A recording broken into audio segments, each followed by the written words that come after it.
Hello guys, this is Charlie Storey, charliechess.com, just promoting my Sniper 2012 DVD Disc 2 of the 4-disc set.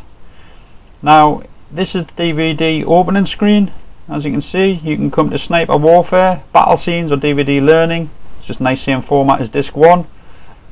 Now let's have a look what happens when we click on Battle Scenes. You've got the DVD is broken into 6 sections. Basically you can snap to the first percentage, the second percentage of the third percent, fourth, fifth, sixth, so you can quickly get to those areas, or you can come back and, as I recommend, you just play it all through from the start. Now if you're getting all 4 of the DVDs, it takes 6 hours to get through them all, and you can pause and stop them where you like, take notes. Let's have a look what happens when we click on the first one. So there we go, this is me actually playing the DVD live from my system. They're in PAL or NTSC format. If you're in America or Japan, you will get NTSC format. If you are in England, you get the PAL format. So this particular disc is a look at the anti-Sicilians, which is mainly the C3 Sicilian and the close Sicilian and the Grand Prix attack. And I give excellent ways of how you should be playing against those systems should you encounter them. So I'm just going to be quiet and you can have a listen to some of the DVD.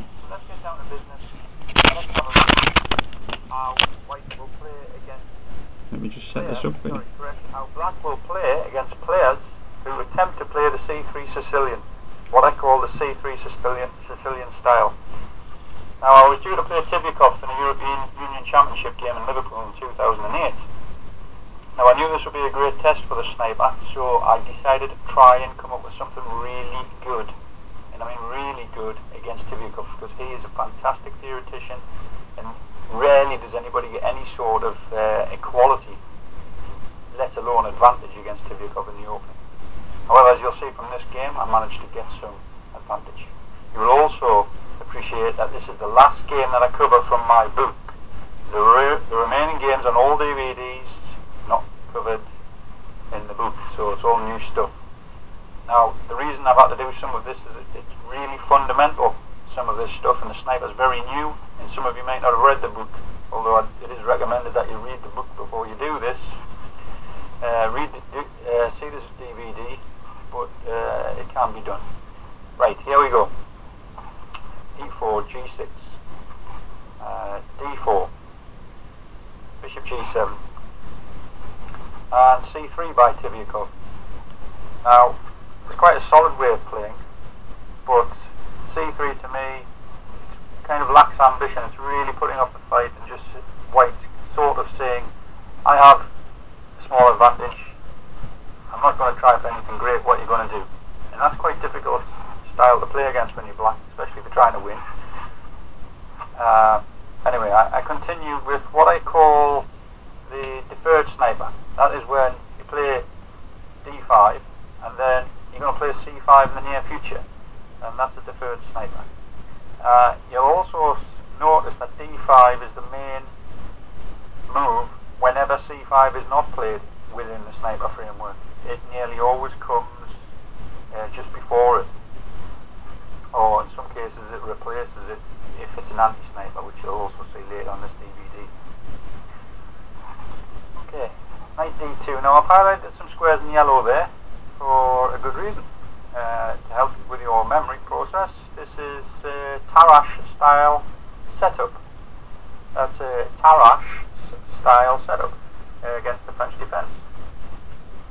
Now it's quite difficult to get something here for black.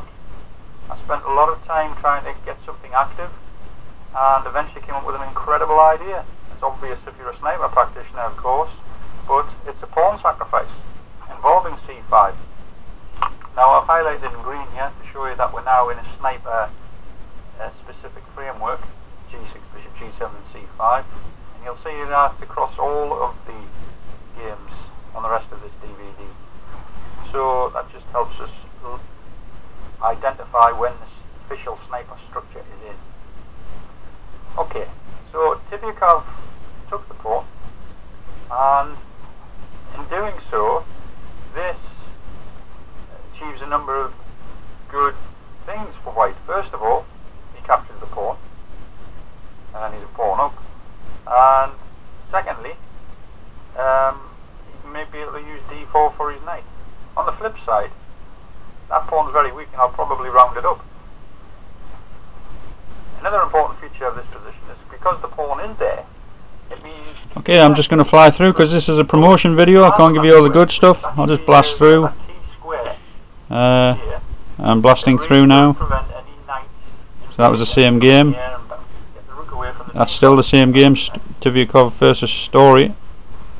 And this is a different game from DVD2.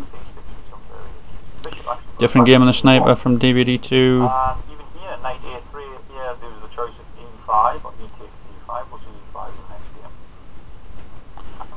Different Black game. should have nothing to fear from this e-gains. He will allow that sort of pressure, and he'll be throwing everything equal. Remember that. So I'm just flying through here, give you a taste for what's on the DVD. Here we go. Can't give you it all for free. You have to make ends meet. So in the book I give a great line on the common lines for whites, anti-Sicilians, and in other words, these are kind of like anti-Sicilians. I give other excellent lines Okay, listen up, soldier, listen on up these quick. This is DVDs. going to be a real quick speed learning drill, so I want you to follow me and follow what I'm saying quickly. This is the one chapter where you've got to listen, and you've got to listen fast, because I'm going to be flying through this material, and you've got to be ready to react, and react quickly, because you have to when you're a sniper soldier. Here we go. Okay, from the top. We're going to quickly get into a position. We're into sniper position. Now this opening is so good, this chapter 4, it was so good from the book, not a lot has changed. It's such an excellent opening. There's an excellent line there against the closed Sicilian, an excellent line against the Grand Prix attack, excellent line against Bishop E3. So here we have a typical closed Sicilian. Knight H6, this is a key move you have to remember. Knight H6 and F5 later. You play that, it's going to put people off playing this sort of Sicilian against... I'm going to fly through it again. Too much. You've got no pressure anywhere. It's just solid. He's made an error here. It allows B5, and then there's tactical opportunities for black to win. Here's the tactical opportunity. Flying through again.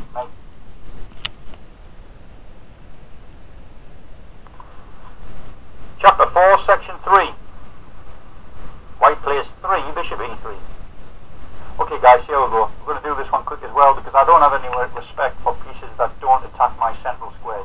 If white isn't attacking my central squares, it doesn't cause me any problems. So I'm going to blast through this one really quick again. Here we go again. I'm going to quickly get into a sniper position. Let's get the sniper in position. There, sniper's in position. So, we've got standard position. White's played Bishop E3. What's this? It's not pressurising my central. Flying through again. Passive play again by white. It didn't attack. Flying through again. Up that I want to show you. I'll slow down when I get here. It is. Right, in this position here, white has to take that pawn. Otherwise, there's too many pawns. This was a great win by Bolligan as black. But the beauty of being a pawn up is that you can use simplification of this DVD. Flying through again. This is the H4 nonsense some people thought were good. And then the DVD after that is against the English style and sniper on sniper. Okay, time for me to take a break.